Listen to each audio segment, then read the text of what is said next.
estoy a punto de comprarme otro libro de Emily Henry. Creo que me quedan 2 para leer, Book Lovers y Un lugar feliz. No había en la sucursal de la librería que fui, no había nada de Emily Henry. Pero encontré otro libro que nada que ver, que es de Anabela Franco. Y me lo compré. Voy recién empezándolo, pero me gusta, me gusta. Está ambientada en 1912 en Irlanda. Me gusta, romántica, por supuesto. Histórica, por supuesto.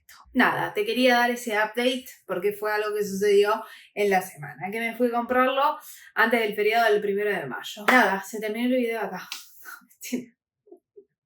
No había ni empezado el video. Hola, estás viendo Nina Siempre Fangirleando y en el episodio de hoy vamos a estar hablando de La vida invisible de Adi LaRue. Tenía muchísimas ganas de leer esta historia. ¿Por qué? Porque ya había leído de Victoria Schwab la trilogía Una magia más oscura y me había encantado. Y tenía la expectativa con este libro de que me resultara tan original como la trilogía. Bien, nada que ver, Nada que ver esta historia con la trilogía Una magia más oscura, no tiene nada que ver, pero es de la misma autora, por eso hago esa referencia. Así que me fui de lleno a leerla y fue básicamente casi todo abril fue esta lectura y ya vamos a entrar un poquito más y voy a desarrollar un poquito más cómo fue mi experiencia leyendo este libro, pero antes, si no sabes de qué se trata este libro, muy a grandes rasgos te cuento de qué va la historia. La historia obviamente se gira en torno de Adi LaRue, que es una chica que hace un pacto con un demonio, en el que ella le pide libertad, porque es un poco eso lo que ella está anhelando. El demonio interpreta, digamos, lo que quiere. Dentro de esa interpretación, el demonio le da eternidad a cambio de que nadie la recuerde. Entonces ella pasan los siglos y los siglos y los años, bla, bla, y nadie la recuerda, bla, bla, hasta que se encuentra con un librero que al día siguiente la reconoce y se acuerda de ella. Esa es la premisa. Muy a grandes rasgos, que me enganchó.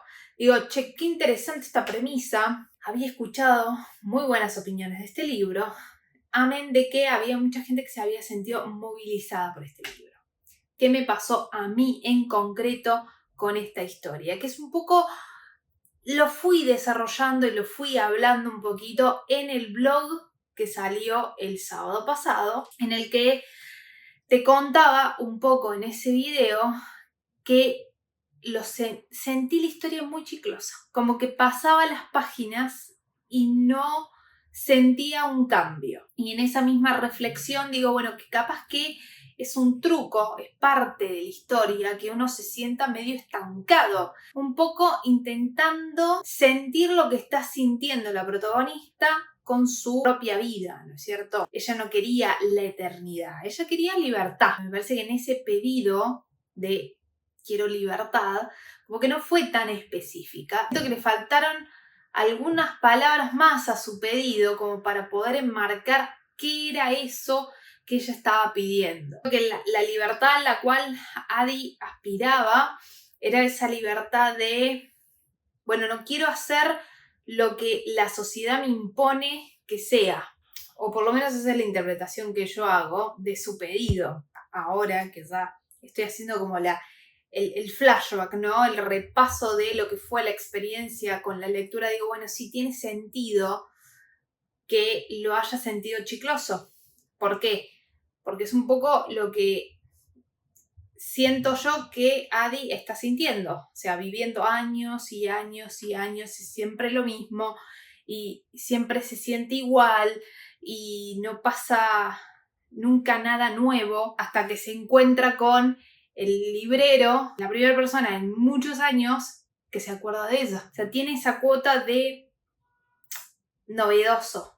Por eso los capítulos en donde te va narrando el presente van mucho más rápido porque encontrás el dinamismo ahí. Cuando se va para el pasado, porque hay 2 líneas temporales que se cuentan en esta historia, cuando va al pasado yo me sentí estancada. La premisa me pareció original, el desarrollo de la historia me pareció original. Algo que me pareció súper incierto a medida que iba leyendo era no sé cómo puede terminar este libro. ¿Cómo va a terminar un libro así? ¿Cierto? El último 15% del libro para mí fue súper rápido. Primero porque no podía parar de leerlo. Algo completamente distinto a lo que me había pasado en el otro porcentaje del libro. Y a partir de un momento de ese 15% me hice una idea de cómo iba a terminar. Termina sucediendo eso que me había imaginado. Me gustó, me pareció muy lógico. Cierra la historia, me parece que tiene mucha originalidad.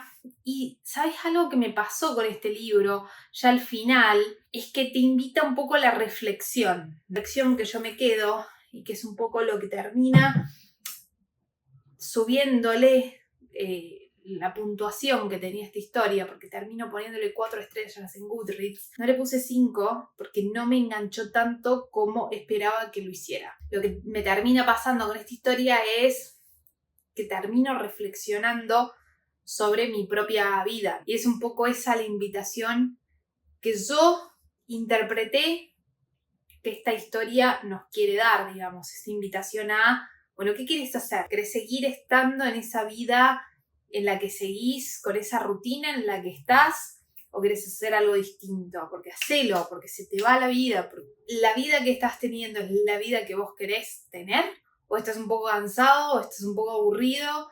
¿O aburrida? Siento que me puso en jaque, ¿no es cierto? Que nos pone medio en jaque en el sentido de, guarda que la vida es finita. Entonces, asegúrate de hacer lo que tengas ganas de hacer y vivir la vida, pero bien vivida. O por lo menos esa es la reflexión que yo me quedo. Y digo, che, el mensaje es muy interesante. Es mi interpretación. Capaz que vos, que leíste esta historia, interpretaste otra cosa completamente distinta. O capaz que todavía no la has leído, yo te invito a que la leas para que después me cuentes cuál es la reflexión que te quedó al final del libro. Porque me parece interesante en ese sentido esta historia. Es como que te invita a otra cosa. Por lo menos a mí, como que me invita a la acción. Por ejemplo, yo. Te voy a dar un ejemplo muy chico. Terminé de leer esta historia. Estaba leyendo Pedime lo que quieras. No avanzaba, me parecía aburrida, bla, bla. Cerré y dije, listo, no voy a leerlo más. No voy a perder mi tiempo leyendo esta historia que no termina de llegarme, no termina de engancharme, punto. Aparte, me fui a leer otra historia, nada que ver, que estaba en mi lista de pendientes, que se llama El chico equivocado, de Hannah Aston. Es una novela parecida a la de Pedime lo que quieras, pero, o sea, tiene un humor, es una historia súper simple, pero que está bien hilada y me enganchó un montón, tanto que terminé leyéndomela en 4 días. Ya sé que nada que ver, no estábamos hablando de mis lecturas de abril, pero esas fueron mis lecturas de abril. Termina siendo como medio un wrap-up, medio una review de La vida invisible de Adi Larroe, pero también medio un wrap-up. Y después me encontré con esta novela que te mostraba recién, leí la sinopsis, me pareció interesante, me había gustado la pluma de la autora, y estas primeras páginas que leí me encanta. Y digo, che, capaz que es eso. Es por ahí, digamos. Mirá todo lo que me hizo reflexionar a Adi Larroe. Estoy pensando en capaz que en vez de 4 estrellas le pongo 5, porque la verdad es que me invitó a la acción. O sea, como que me empujó a hacer cosas, obviamente, en base a la interpretación que yo hice de la historia. En fin, eso es un poco lo que quería conversar con vos, de lo que me había sucedido con esta historia. Y si llegaste hasta acá, y si es la primera vez que estás viendo uno de mis videos, hola, te invito a suscribirte y a sumarte a esta pequeña comunidad fangirlera. Dicho esto, llegamos al final del video. Gracias por estar del otro lado. Nos vemos el próximo sábado.